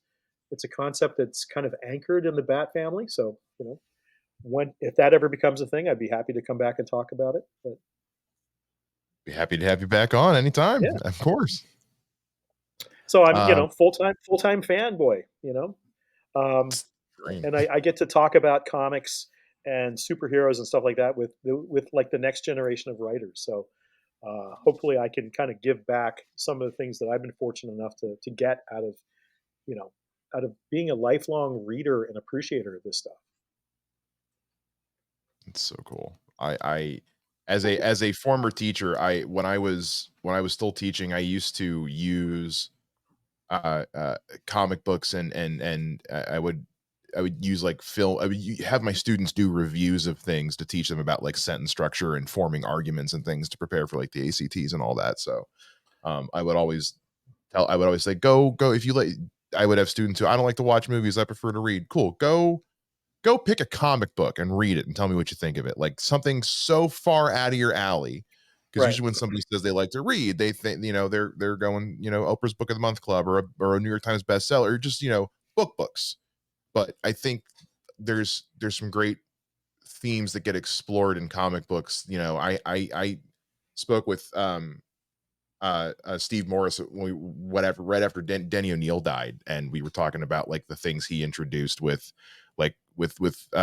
Speedy, with like drug Oh use yeah. and things like that through comics. So making those topics like that a tangible for different audiences in ways that maybe might be harder to get around.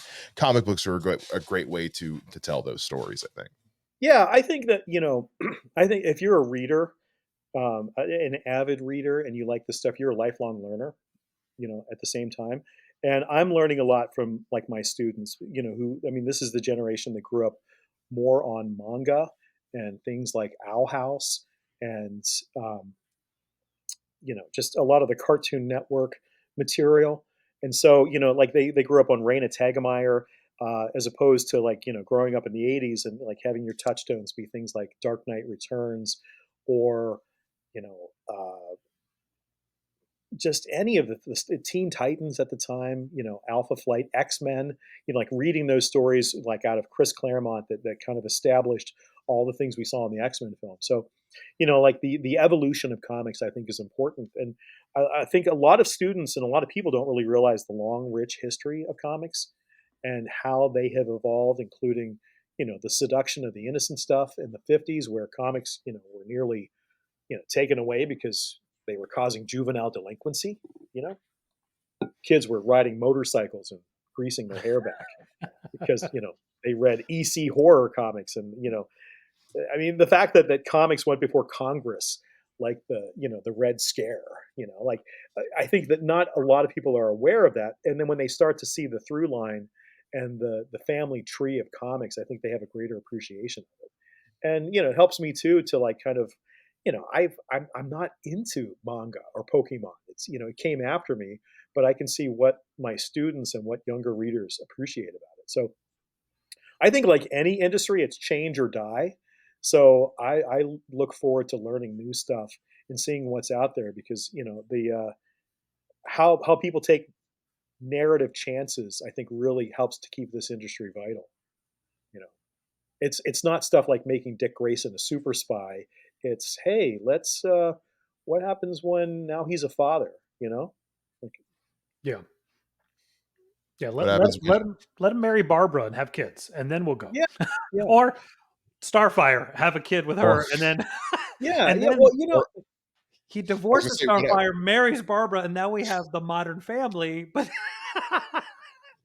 or like what happens if Alfred leaves him a small fortune and he decides to go political with it? uh, You know, that makes me sad. I mean, I think Alfred is so integral to the Batman story that like absent of him, like he needs that foil to say, hey, maybe you shouldn't, maybe you should marry Selena Kyle and settle down. That would be really nice for you, Yeah, I didn't quite get Killing of Alfred. But I mean, no, I think we all claim aspects of our favorite heroes, and then when they disappoint us, we're like, we lose it. But I have certain issues, certain stories, certain eras that are more important to me, and I can appreciate those without dumping on what somebody else loves. So absolutely. But also, I love that even though Alfred's gone, he's still a presence. Like they still with the letters that he writes to Dick, or again, like naming the found, like the way it's just yeah. I love that even though he's gone, they still find a way to keep him present. But yeah, I do agree. Like not having an Alfred is like I need my crotchety old British guy to tell Batman when he's being a right donut. I really do. We need Gordon Ramsay as the next Alfred is what we yeah, need, I think. absolutely. Like he's and somebody to bring sandwiches down to the yeah, Batcave. By the way, Um, I don't know whose idea was to have Dick Grayson sandwich be what was it, peanut butter and marshmallow or something oh on yeah, toast. But I was the right kind of stoned to be like, that sounds really good. something completely decadent like that. Yeah, Yeah. yeah. I did a I have like I don't know. I can count on maybe one hand like the stories that were written that weren't published. And back when DC was doing kind of the online comics, where for tablets, where you kind of had to like have half the story and then you would like scroll up and you'd get the other half of the story. Like there was a tutorial that I had to go through in order to write for tablets because they were trying to change how comics were formatted Uh, specifically for digital readers. And so I did a digital story for Ace the Bat Hound. It was kind of reintroducing. It would have been kind of like Ace Year One, and the story begins. And Matthew Clark, who did Nightwing and Outsiders, was going to be the artist. He drew like 2 pages and he auctioned them off later. But like the entire 3-issue story arc was written, and it starts with Alfred going down to the Batcave. And if you've ever seen my Batman Ultimate Guide that has like the double page spread, and it's kind of like a blueprint schematic of the Batcave, deep down below everything else, there's this little like unknown storage, kind of like little grotto that is not defined. And one of the artists at DK drew it, and I said, okay, I have to fill that with something. So in this story, this little like side cave that's like 13 levels below is a secret prison, and Alfred is like taking down a tray of food to Batman one day, and it's like a T-bone steak or some kind of steak with a bone. And when he gets it back, he sees that the bone has been like picked clean, but also you know like a dog. It's been ground down, and he's examining it, and he's wondering what it is, and he finally goes down and sees that Bruce has a dog, and the dog in my story was it was something that was the dog had been trained with psychoactive drugs by Hugo Strange in order to kill Batman, and Batman was trying to detox the dog, and like every time Batman would emerge from this cell, he'd be all torn up. So, but that was my revisionist take on Ace the Bat Hound. And Ace turns out to be a good doggo in the end, but not yeah. without Bruce saying like, I have a dog and I'm keeping it. So I always loved the Batman Begins episode that's all about Ace, or Batman Begins, Batman Beyond episode that's all about Ace. I think in one of the early episodes of this show, I pitched a continuity where the reason he names the dog Ace is because of the story from JLU where he helps the young girl Ace from the oh yeah, Real Flush Gang when right, she's right. like going in, and I was like, oh, he named the dog Ace because oh, I made myself sad. Oh no. Okay. Oh man. Matt, we've kept Mr. Beatty for about an hour and a half here. Why don't we start to wrap things up?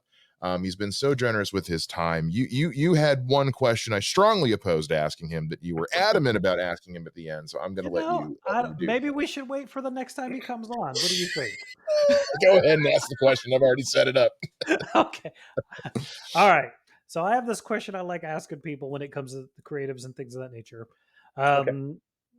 What do you think is how do I word this? What is the most overrated comic book movie? And the flip side, what do you think is the most underrated comic book movie? Oh gosh. Overrated. And if you have nothing on the fly, totally understandable. Don't worry Yeah, about it. I don't know. I mean, I have my favorites and I have ones that I don't like. Um, I have vivid memories of walking out of Superman 4: The Quest for Peace when I was like 14, and just like thinking, what the hell? What happened? Um, I don't know. I mean, I think every Marvel film is good. Even the least Marvel film is entertaining. Um, Sorry, my dog's barking. Okay. I think Avengers Endgame like hits all the beats. Everywhere. It's you laugh, you cry. It's got great action. Captain America: Civil War. That airport fight sequence is everything you wanted in a comic book movie brought to life. I mean, as a kid who would come home from school and turn on WPIX out of New York, it's back when we had like 5 stations, and watch the Batman '66. I mean, that was wish fulfillment. Super Friends was wish fulfillment, like as a kid on Saturday mornings. But Superman the movie to me is just hits me every time. Batman in '88 was like, wow, okay, and then when digital effects finally caught up, um, in terms of like what I think is a true like heart superhero film, The Incredibles. Just that Hell I yeah. love I mean, I came out of The Incredibles and thought, if they did this, you know, for this, why can't they do it for superhero films? I wish, I mean, as a DC guy, I wish I had more feelings like that for DC films. But I just feel like the people in the creative side of it don't get it. I think you need to have some fanboyishness, and I think that's why James Gunn is the right guy. All the Guardians of the Galaxy films, I mean, if he can make you care about a CGI character in every single film, and you're crying, like the guy is magic. Yeah. Um, yeah, The Incredibles. And weirdly, I remember like taking my family to see Big Hero 6, which I know is not based on the comic book. But when I Yeah. saw Big Hero 6, I thought, why is there not a Legion of Superheroes film done in this Pixar adjacent style? You know? Uh, and like I think it needs to be done by fans, fanboys, fangirls, but fans who get it and are willing to do that fan service. Because like talking about those Easter eggs, that that's what you need. When you see Cap pick up Thor's hammer after 20 films, like they've been building towards something. Strong character development, great casting choices. I mean, Chris Evans is both Captain America and the Human Torch. You know, but I mean, like when he's Captain America, it's like I totally believe that guy. You know, and it's weird. I mean, I like Ben Affleck as Bruce Wayne. And kind of Batman. Some of the other choices, not so much. I don't like bumbling Barry Allen. I like Barry Allen, who's like the guy who's always late, but is like Midwestern, please and Yeah. thank you. Yes. Yeah, I think with the DC stuff, I mean, I'm not the biggest fan of the Snyder thing, but I almost would have respected it more if they had stuck their guns to it. And the fact that Yeah, they yeah, started going all over, no, let's rewrite. And it's like, man, like as much as it's weird, like you should have just let him complete his thing. yeah, yeah. I mean, I remember I went to see Man of Steel with my son, and my only problem with that film is it just feels like so much disaster porn. I don't know. Maybe it's being in a post 9/11 world where I don't like seeing buildings knocked down. Like it feels a little too real. But also, he's Superman. Like, why isn't he taking this battle to Saturn? Yeah. Like why is he fighting in the middle of the city that he loves? Take it to Pluto, and Yeah. also like the logic and logistics at the end of the film when he breaks, again, spoilers, I apologize, when he breaks Zod's neck, because you've got this moment where Zod is his heat vision is slowly tracking across the wall to incinerate the apple pie nuclear family, when your eyes can rotate in their orbit and you just need to glance sidelong, like it you don't have it, your heat vision isn't point and click. Your hip vision's on your eyes, not your nose. Yeah, yeah. But let's drag it out for 2 interminable minutes and then have him kill him. And it's like, okay, so Superman, the only solution was to kill. And of course, Yeah. you go back to 1978 and Superman turned back time by, spinning the earth the opposite way. As a kid, I'm like, oh yeah, that's cool. Yeah. You get to see the camera work in reverse, but I don't know. I there's movies that I like, and even at their worst, as long as they try, you know, Yeah. I don't know. I can't think of any. I mean, and I grew up in the era of even like the stuff like Condor Man. I don't know if you guys ever saw that from Disney. Yes. Like, Yes. sorry, Mike. That movie is a sensitive subject I for me. mean, when you're a kid and you see sci-fi films, I mean, you see Star Wars, and you're just waiting. You're waiting for like that superhero adaptation, and then when it finally gets here, it's like, okay, this is what I've been waiting for. I mean, I was disappointed with the Titans TV show because it just, and I'm no effing prude, but the fact that like every f bomb, it's like, okay, your dialogue can be smarter than that. Like New Teen Titans had the smartest dialogue that didn't pander to the audience. These were real teenagers dealing with real issues. I think I liked that comic the most as a kid because it was so focused on Dick Grayson. Like he was the window. You could tell that Marv Wolfman just loved writing Dick Grayson as the window into the Titans universe. So sometimes things disappoint. Other times it's like, yeah. But even I don't know. I think because Marvel aims to entertain, that's the formula that DC needs to pick up. The Snyderverse was just unrelentingly dark. And that's Yeah. that's not how I always envisioned the DCU. Well, and I think you said it earlier about like Harley is like you have Teen Titans Go running at the same time as this super R-rated Titan show. Yeah, Like, why? Like, I'm not saying you got to make a live action show that's Teen Titans Go, but I've never read anything of Dick Grayson dropping F bombs and being like, I hate Batman so much that I'm going to talk crap about him after I beat up a bunch of guys. It was just like, this is a weird swing for this first kind of live action version TV show of Dick Grayson of Nightwing. It was just like, I don't understand why this is the thing. And he's not in Bloodhaven. You have one thing you got to get right, and you got to put him in Bloodhaven. Exactly. They put him in Detroit. I don't know. That's the weirdest thing for me to get hung up on. But I'm like, you couldn't even get the location right, guys.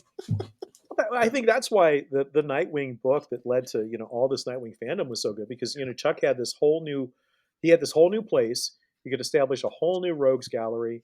It wasn't going to be derivative of everything else. And I don't know. I think sometimes the temptation to go back to the well too much it defines everything, every decision in this industry. And I'm guilty of it myself. Like when I was writing Batman Gotham Knights, what I should have been doing is creating all new villains, war villains, so that I would have action figures and things on the big screen. But I was just so happy to be like, oh, this issue's the Scarecrow. Like the fanboy comes through, and I don't know. I mean, it's change or die. You've got to evolve with it, and I think that's why so much of the good stuff is somebody came in with a new idea, and and did something new, and it's all part of this tapestry. That I mean, God, it's 90 going on 90 years for many of these characters, and you got to change with every decade or so. So, I feel fortunate that the year ones have been in print for 20 years, and I know that Mark Waid and Chris Samney are doing this new Batman and Robin year one. And my only beef with it is that when you do like a Google search on Robin year one, it's going to come up. Both will come up. Yeah. But we've got to keep telling the stories, and for new audiences, and and the publishers have to keep putting the stories out there. There should be more digital. Like everything should be on digital. And I don't know how much of DC's library is fully available, but I know it can't be. I think it's probably 30-40% of everything at this point. Somebody who we use it for a lot of the stuff we read on here, just sometimes for availability. And that's how I read the books, your books for this. I can say, I mean, a lot of it's on there, just a lot of it's behind. There's certain levels of paywalls you got to get to. Yeah. And a lot of it, like, I don't think anything pre-Crisis is on there, honestly.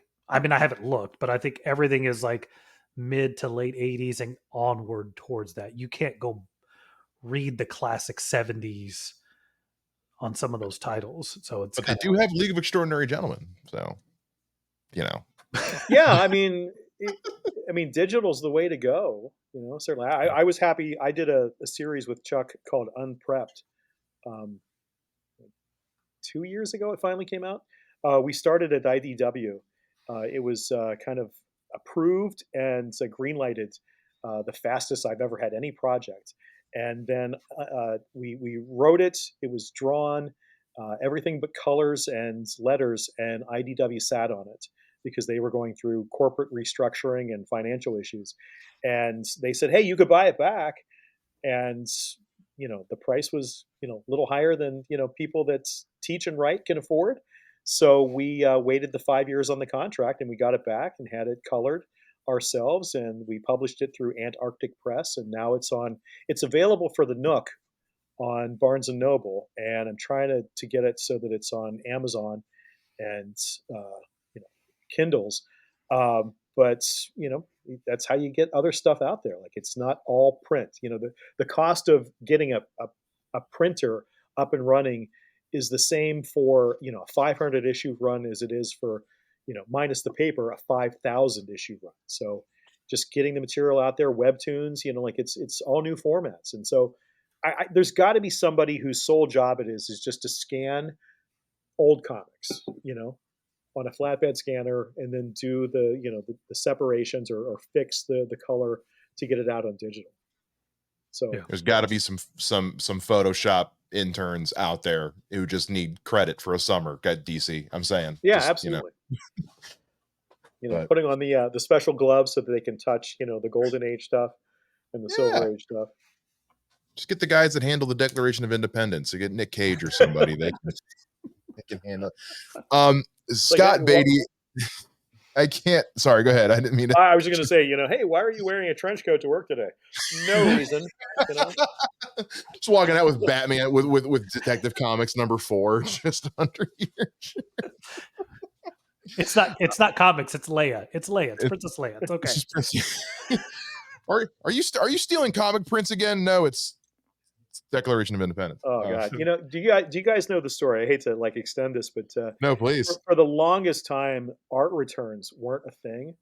The original art was never returned, and this is a function of the 1960s and the 1970s when artists tried to get their work back. But DC and Marvel would take original art and they'd use it as shipping materials. They'd shred it or cut it up. Yeah, I know. Sorry. Art from the Silver Age, from these the most seminal moments in comics history as packing material. And so because there was the hue and cry from creators to get the stuff back, that's when they started doing art returns. And even then, in the beginning, it was heavily weighted towards the penciler, who would get 60-40. Penciler would get 60%. The inker would get 40%, and then occasionally the writer would get a page or two, at the generosity of the penciler. Oftentimes, editors kept the stuff; they kept the best pages, and just I don't know. So much art is lost as a result of that. Paul Kupperberg has been self-publishing some books about his time at DC as both a fanboy and then an intern and then an editor and writer. And he talks about the fact that the junior woodchucks at DC, whenever you'd go up to DC's offices and you get a tour, one of the takeaways would be a piece of art. If it's a 6-panel grid, they would cut off the bottom 2 panels and they'd give you 2 panels of it to take home. So, yeah. My chest hurts right now. Oh my gosh. Fun story. I was at a Chicago con. Is either Chicago or San Diego when I was working for Wizard. And a couple of Wizard staffers and I were headed back to our hotel rooms after a long day. And some art dealer had left a huge, this thick portfolio of original art, including Jack Kirby, John Buscema, and other Silver Age Marvel greats on a table in the hallway next to the elevator. And one of our staffers took it back to the room, and it was just going through it saying, "My gosh, you can't believe all this stuff." And we had to say to this person, "You have to give that back." And it was clearly an art dealer who just, had his hands full or something. Yeah. But, it's we could have gotten pictures from, or pages from Journey into Mystery or Avengers or any of that stuff. But it's that was somebody's, that they left, and clearly worth, I don't know, tens of thousands of dollars. And, the right thing was done. It was returned and they were grateful. They weren't grateful enough to offer pages or, reward, but, You should tell Phil that story, because he was telling me off air how much he gets in trouble for buying original art all the time. So he would probably love that. I mean, it's funny. They put so much work into it. When you're at a con and a kid comes up to you and says, "Did you draw this?" And I say, "No, I wrote it." And their face falls. They're like, "Oh," I'm like, "No, but I did the hard part." And of course, artists are the rock stars. Yeah. And rightly world. so. I can write 5, 10 pages in a day. They can make one beautiful piece of history in a day, and it's worth every penny that they pay. But a lot of this stuff now is being done digital first. People are working on tablets. They are Yeah. experimenting with colors and just different art styles, and so they're making their bacon by doing commissions. They'll open up and say, "Hey, I'll do whatever you want for commissions," and that's the only time they actually draw on paper. A few years ago, after I finished working on um, Batman Gotham Knights, Brian Bolland was the cover artist, and he also did the covers for Joker Last Laugh, the book ending first and sixth cover. And I said, Brian, I would love to have one of these covers for my wall, for my office wall. And he said, well, they don't exist. I'm like, what? He said, yeah, I do everything digitally. I'm like, that's great for you, but how many hundreds of thousands of dollars are you short shrifting yourself because you're not selling these to stupid fanboys like me?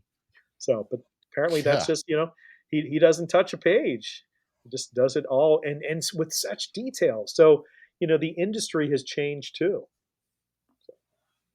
Man, that oh yeah, what a weight on the chest of just the thought of somebody taking those and just being like, hey, we need to ship this stuff. Anybody have extra packing peanuts? No, what's in that box? I don't know. Throw it in the shredder. Like, Yeah, yeah. it makes Justice you think League about like, number 43. it makes you think about all like the films that like will never be seen again because like just the physical film deteriorates over time and they weren't converted in time and it's just there. Yeah, there are productions that are just that will never ever be seen again, and art that'll never be. The originals are lost. Well, because it's such a disposable medium that so many comics were rolled up and thrown away. Like Yeah, comics that didn't sell, they'd rip the cover off and they would be returned. Chuck Dixon tells a story that a lot of the comics he read as a kid were because his dad went to the recycling at the dump and just brought home comics tied together with like twine and bale, and so he read Mhm. coverless comics. And Chuck tells this great story and about starting a comic book club in his neighborhood just so that he could read other kids' comics. So, I Smart. remember back when Wizard created the first Wizard Fan Award, and it was designed by I think it was Claiborne Moore who did the sculpts on all those statues back in the day, like for Lady Mm. Death and the Max and all those like '90s era things. When he sculpted it, he had the kid holding a comic and then one rolled up in his back pocket. And I remember the conversations at Wizard were like, "That's absolutely what comics are about. Like it's a rolled up thing." I don't. I remember putting my comic in like a file box as a kid before I knew that there were bags and boards. Like I Yeah. wanted to keep them, but I didn't realize that I don't know. I don't agree with slabbing comics. Where you can't ever touch it or read it. Yeah. But you know, I No. mean, it's yeah. Oh, I make the cashier cringe at the comic book store because I'll buy my comics. He wants bags and boards. I'm like, no, I'm going to read these. Yeah. Like I'm not. There's no idea of I collecting. I, I I want that story. intentionally buy the resealable bags so that I can take them out, read them, and then put them back. Yeah, you can't see it. On either side of my desk are two like classic spinner racks, and like one Oh, has all of my stuff on it, the other has all the stuff I love, like DC books, and I've got like all my Legion of Superheroes and Brave and the Bold and stuff like that. And part of me is like, the sun's going to make them fade, and the other part of me is like, yeah, but then you can't read them, So devil on one shoulder and the angel on the other. yeah. Who do I listen to? You just Oh, get a curtain. Yeah. I always get mad at my son who he's for a while there he was reading the Sonic comic and I would buy him and take him to him and then invariably I'd find him somewhere on the floor of his room. The cover had been ripped off, had been crunched up or whatever. And then part of me is going like, but then I'm like, one, this is never gonna that's never gonna be a collector's item. But two, he's reading them. He read them, he's Yep. done with them. Like this is what it's supposed to be. Like, why am I upset? Let him do his thing. Again, I mean, not The to be weird, but it's, but I always have people like, "Hey, are these comics worth anything?" I'm like, "Are they before the 70s?" And they're like, "No, it's probably not." Like by the 80s, 90s, people understood we should take care of these.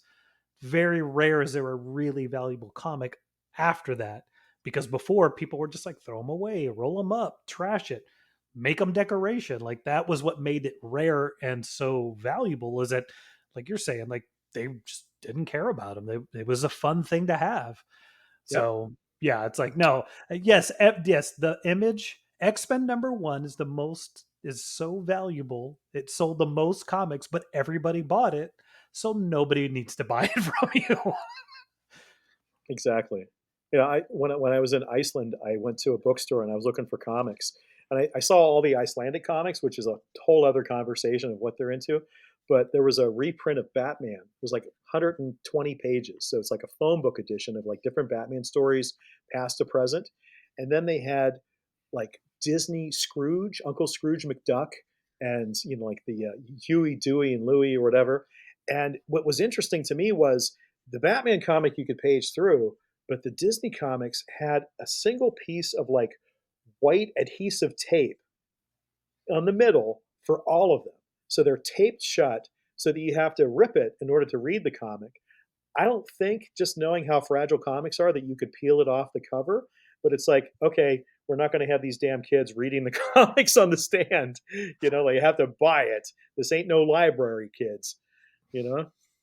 Oh God, I remember those days. Yeah, it reminded me of like when you had to take your pencil to split the test and to start it off with. It's Oh like yeah, once you've yeah, done that, absolutely. yeah, it's or like yeah, don't break the seal or you void the factory warranty. Like it was just yeah, Exactly. way to make reading comics homework. Like Oh, Yeah. well, and I don't know where you live, Scott, but like, well, I'm guessing Pennsylvania because you keep talking about it. Mhm. But, Yeah. but here in Texas, like a comic on a spinner rack is gonna be like this.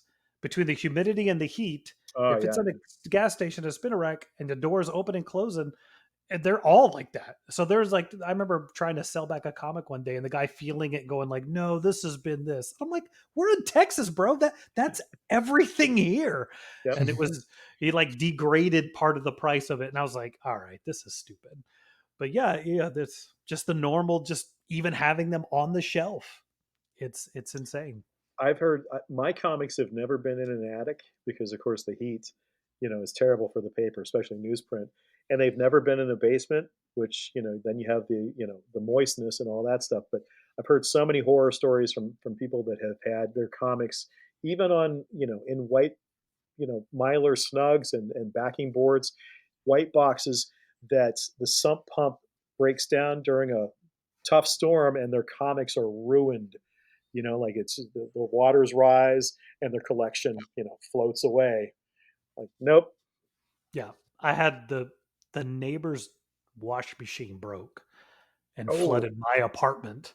And I came home to slosh slosh, went into my room, and all my comic boxes were in the closet, and the bottom ones got all soaked. And having to like take them all out, and like those bags are protective, but they also hold water.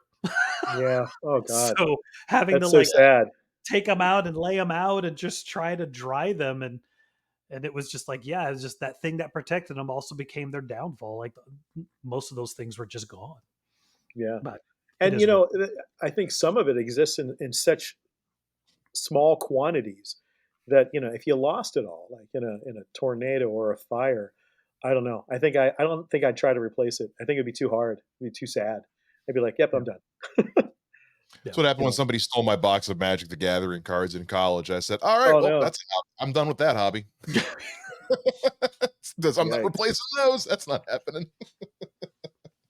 Yeah, I think Uh, the most heart we'll probably have to let you go off this, but the most heartbreaking thing ever happened to me was somebody broke into my house, stole my all my DVDs, but stole a box of VHS tapes. And I didn't care about the ones I purchased, but this is 2002-ish, and I had all of the Batman animated series, The Tick, this cartoon called Bionic 6, all recorded off of like the television. Right, right. And they just grabbed the box and ran. And I'm like, I know for a fact. Like I didn't care about the ones I bought, but the fact that I know they just threw that away and then course, it wasn't available for like 10 or 15 more years that you could buy any of that stuff. I mean, all of it's available now due to YouTube and everything. But I just remember like just that was the heartbreak, was like, I lost all those cartoons that I had recorded. Uh, And there's no getting it back. Like they weren't playing anywhere. So Right. it's just insane. Yeah. But yes, I'm sorry, Scott. We're now just going on and no, on. I I'm apologize. having a great time. Just, This has been fanboy fun. vibing. I love it. Scott Beatty, we love having you on to Fanboy with us. This has been so much fun. Congratulations on the success of the year ones. Congratulations on the anniversary, the deluxe collected edition. Congratulations on all of it, and everything that's come from this. And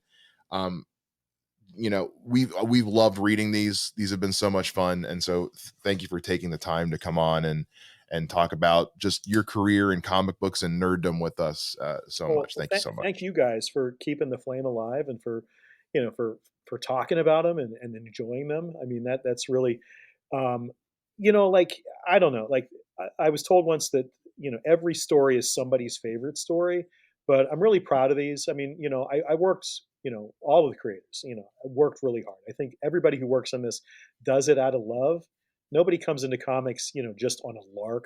Like you had to have, had some cultural touchstone with a comic book character or something to do it, because the industry itself is too frustrating and hard otherwise to not to have some love for it. But I just really appreciated that you did such a deep dive into the stories, and that you really kind of reminded audiences and found some new audiences for it. So I appreciate what you've done for it, and it's been great talking to you. I've had a wonderful time today. Appreciate that. It's been great having you. And yes, they were fantastic. So like now that I've read them digital, I'm like, well, now I have to get the physical copy. But now I have to, because very, very much enjoyed it. And it's for me to say, like, with like we've been talking about, like sometimes with comic books, it's hard to find. With video games, talk about having replay value. With movies, we talk about having rewatchability. So comic books, I think the hallmark is rereadability, and these are ones that I look forward to, like getting a physical copy for and rereading again and enjoying these stories some more.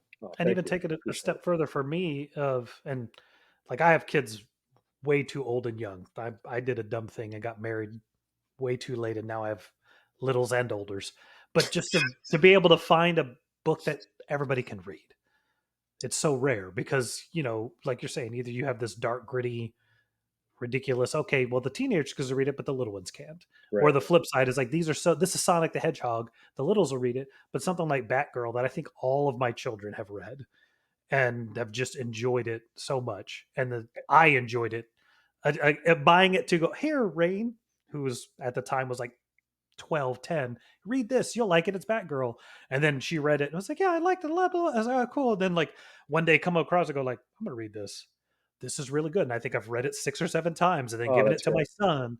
And I think that's one of the things that when I first saw your podcast about it, that you had shared it with your daughter. I'm like, wow, okay, so that's what we want to hear, is that that both the comic book fan and the new fan are reading it and appreciating. And if it lasts longer than a few years, that's mission accomplished. Because I know this stuff, like the canon changes, the stories change, universes are rebooted, but I think good stories stick.